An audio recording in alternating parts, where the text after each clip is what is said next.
China plans to build the largest embassy in Europe. The site is the historic Royal Mint in London. This has led to mass protests. Thousands gathered to voice their concerns. Demonstrators included opposition leaders and local residents. They fear security risks associated with the embassy. The protests featured chants like "Fight for Freedom" and "Mega Embassy, Mega No." In 2018, China purchased the Royal Mint site. It covers 5.4 acres and is near the Tower of London. The Royal Mint operated there from 1809 to 1967. Before that, it was a cemetery during the Black Death. The British monarchy sold the land to a developer in 2010. That developer sold it to China for £255 million in 2018. The plan is to build 225 homes and a cultural exchange building. The embassy would be nearly twice the size of the one in Washington. DC local authorities initially rejected the plans. Tower Hamlets Council cited security risks as a reason. The size of potential protests was concern. China did not appeal the decision at the time. Speculation suggests they anticipated conservative support for the council's decision. However, after the Labour Party came to power, China resubmitted its plans. Labour leaders have expressed support for the embassy.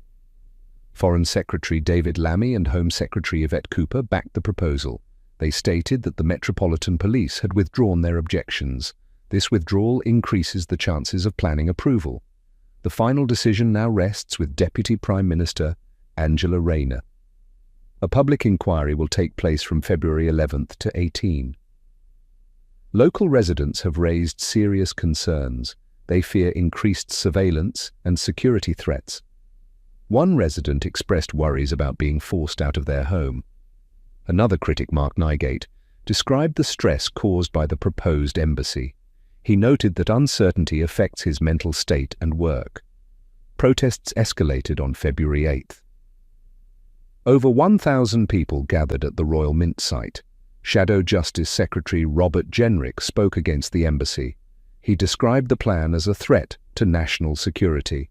He questioned why the UK would allow such a large Chinese presence. Shadow Security Minister Tom Tugendhat echoed these sentiments. He warned that the embassy would not serve British interests.